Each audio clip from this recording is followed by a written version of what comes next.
आप सभी को मेरा प्यार भरा नमस्कार, हार्दिक अभिनंदन। I welcome you to Y2L Hindi. जी हाँ, Y2L हिंदी एक नया चैनल है। मेरा ऑलरेडी एक चैनल रन हो रहा है यर्न टू लर्न के नाम से, जिसे आप लोगों ने खूब सराहा, खूब प्यार दिया और मैं उम्मीद करती हूँ कि आप Y2L हिंदी को भी इतना ही प्यार देंगे, उतना ही लाइक, शेयर और सब्सक्राइब करेंगे। तो Y2L हिंदी के अंदर यर्न टू लर्न के वीडियोस आगे जो भी डलेंगे, मैं कोशिश करूँगी उन्हें सिंपल लैंग्वेज में आप तक पहुँचाऊँ, जिससे हिंदी लैंग्वेज स्पीकर्स को समझने में आसानी रहे। बट माफ़ी चाहूँगी, मैं बहुत अच्छी हिंदी नहीं बोलती, बीच बीच में इंग्लिश वर्ड्स यूज़ कर लेती हूँ, बट इतना एश्योर करती हूँ कि आपको समझ में आ जाएगा मैं क्या कहना चाह रही हूँ। So please explore Yearn to Learn also if you are new to Y2L Hindi, and if you are already a member of Yearn to Learn, please like, share and subscribe Y2L Hindi as well। तो ये video Hindi language के लिए ही है। हिंदी दिवस जो कि 14 सितंबर को आता है, अभी आने वाला है, और इस वीडियो में मैं आपसे 5 एक्टिविटीज़ शेयर कर रही हूँ, ऐसी 5 गतिविधियाँ जो आप ले सकते हैं हिंदी दिवस पर। तो चलिए शुरू करते हैं।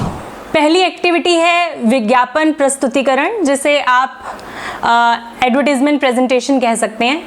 इसके अंदर बच्चे हिंदी भाषा का प्रयोग करके किसी भी प्रोडक्ट की या किसी भी टॉपिक के ऊपर प्रेजेंटेशन देंगे। अब इसमें अलग बात क्या है, इसमें आप ट्विस्ट ये डाल सकते हैं कि वो प्रेजेंटेशन देते हुए किसी जिंगल का यूज़ करें। फॉर एग्जांपल, मान लीजिए छोटी क्लास है और बच्चे ने बिस्किट का टॉपिक चूज़ किया या आपने उसे बिस्किट का टॉपिक असाइन किया है। तो मान लेते हैं बिस्किट का नाम है डायमंड बिस्किट। तो बच्चों को गा के या एक जिंगल बना के अपने विज्ञापन को प्रस्तुत करना है। एक एग्जाम्पल लेते हैं, जैसे मैदा खा रहे हो, मैदा खा रहे हो, मैदा खा रहे हो, डायमंड बिस्किट जब भी मूड हो खा लो, डायमंड बिस्किट पौष्टिक बिस्किट खा लो। तो इस तरह से गाने के अंदाज में उन्होंने उसे प्रस्तुत किया। तो इससे वो हिंदी भाषा का प्रयोग करेंगे और उनके फोकस में वो प्रोडक्ट भी रहेगा और वो क्रिएटिवली सोचेंगे कि उसे कितने अच्छे से वो उस भाषा को यूज़ करके प्रेजेंट कर सकते हैं। दूसरी एक्टिविटी जो आप ले सकते हैं वो है एकल अभिनय, यानी कि रोल प्ले। इसके अंदर इसके डिफरेंट वर्जन्स हैं। रोल प्ले आप किसी चीज़ का ले सकते हैं, निर्जीव चीज़ जिसमें जान नहीं होती, जैसा कि टेलीविज़न हो सकता है, सोफ़ा हो सकता है, मेज़ हो सकती है, कुर्सी हो सकती है, पेन हो सकता है, परफ्यूम हो सकता है, खिड़की हो सकती है, कोई भी ऐसी चीज़ जिसमें जान नहीं है। तो बच्चे बहुत एक्साइटेड रहते हैं कुछ नया करने को, तो उनके लिए एक नई चीज़ है कि उन्हें खुद को ऐसे प्रेजेंट करना है जैसे वो कोई निर्जीव वस्तु हो। तो इस तरह से वो एकल अभिनय कर सकते हैं। आप चाहें तो उन्हें प्रॉप्स यूज़ करने के लिए कह सकते हैं साथ में, उसे और इंटरेस्टिंग बनाने के लिए, या आप कॉस्ट्यूम्स ऐड करके किसी भी नेता या प्रसिद्ध व्यक्ति का रोल प्ले करने के लिए, एकल अभिनय करने के लिए बच्चों को कह सकते हैं। आप उन्हें पहले ही रूब्रिक्स बताएं कि किस किस पॉइंट पे आप उनको असेस करेंगे, अगर आप असेस करना चाहते हैं। नहीं तो सिर्फ अगर आप उनको एक्सपोजर देने के लिए यूज़ कर रहे हैं तो आप इसको एज ए सिंपल एक्टिविटी ले सकते हैं। इसके अलावा बाकी रोल्स वो प्ले कर सकते हैं, जैसा कि डॉक्टर ले सकते हैं, वकील, पुलिस अधिकारी, कुछ भी ऐसा रोल वो प्ले करें और वैसे ही वो ड्रेसअप हों और उसी अंदाज में आएँ और अपने बारे में बताएं।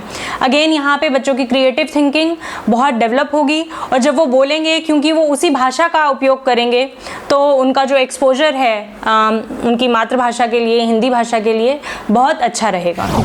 जो तीसरी एक्टिविटी मैं आपसे शेयर करने जा रही हूँ, ये बहुत ही इंटरेस्टिंग है। इसका नाम है शब्दों की अंताक्षरी। तो शब्दों की अंताक्षरी या तो हम छोटे छोटे ग्रुप्स में खेल सकते हैं या पूरी क्लास मिलके खेले। इसको या तो आप किसी भी रूल के बिना आप ले सकते हैं, या अगर आप रूल इंट्रोड्यूस करना चाहते हैं तो आप बोल सकते हैं कि हम सिर्फ संज्ञा शब्दों का प्रयोग करेंगे। जैसे आपने शुरू किया बेर, तो र आया, र से दूसरा बच्चा कोई संज्ञा शब्द ही बोलेगा, जैसे उसने बोला रस्सी। अब स आया तो स से तीसरा बच्चा कोई संज्ञा शब्द ही बोलेगा, जैसे सांप। तो इस तरह से वो शब्दों की अंताक्षरी खेलेंगे।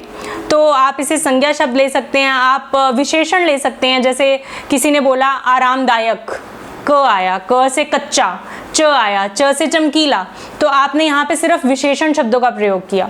तो चाहे तो आप संज्ञा और विशेषण करके शब्दों की अंताक्षरी खेलिए, या आप कोई थीम दे सकते हैं कि जैसे आप सिर्फ फलों के और सब्जियों के नाम यूज़ करेंगे, या आप सिर्फ नेचुरल चीज़ें यूज़ करेंगे, या नॉन लिविंग थिंग्स यूज़ करेंगे, निर्जीव वस्तुएं यूज़ करेंगे, या आप कोई रूल मत रखिए, बस फटाफट खेलते जाइए। जो भी शब्द आपके मन में आ रहा है उस अक्षर से तो आप वो बोलिए।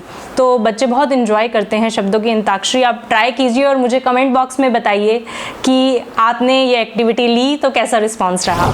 चौथी एक्टिविटी जो है उसके कहते हैं अक्षरबद्ध कविता, जिसे हम इंग्लिश में एक्रोस्टिक पोएम भी कहते हैं। तो इसके अंदर हम क्या करेंगे, हम कुछ शब्दों को लेंगे और उनको कुछ इस तरह से लिखेंगे या बोलेंगे कि मैं आपको स्क्रीन पे दिखाती हूँ मैं क्या कहना चाह रही हूँ। तो देखिए, जैसे हमने ये शब्द लिया आशा, तो हमने आ से बनाया आत्मीय, शा से बनाया शाश्वत। तो इस तरह से आप किसी भी शब्द को लाइक अध्यापक ले सकते हैं, या कोई और शब्द ले सकते हैं, किसी नेचर के बारे में बात कर सकते हैं, वातावरण ले सकते हैं। तो वो वातावरण से कुछ ना कुछ शब्द बनाएं, ऐसा करने की कोशिश कर सकते हैं। या आप अक्षरबद्ध किस तरह से इसके अंदर अपना ट्विस्ट डाल सकते हैं कोई। पांचवी एक्टिविटी है परिचय की। बट परिचय किसका देना है? परिचय देना है अपने सहपाठी का, अपना नहीं। तो यहाँ पर बच्चा हिंदी भाषा में अपने सहपाठी का परिचय देगा।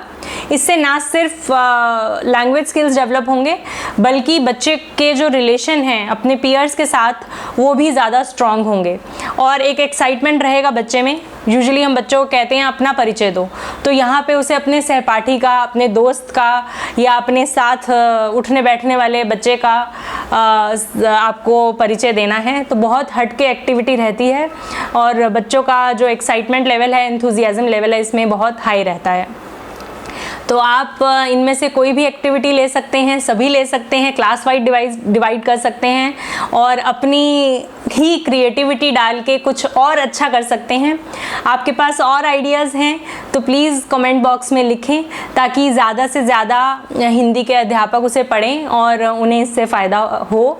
सो यही मेरी कामना है। और जाने से पहले दोबारा से आपसे बस यही रिक्वेस्ट है कि जैसे आपने लर्न टू लर्न को सराहा, आप Y12 हिंदी को भी सराहें और खूब लाइक करें, शेयर करें एंड सब्सक्राइब करें। Thank you.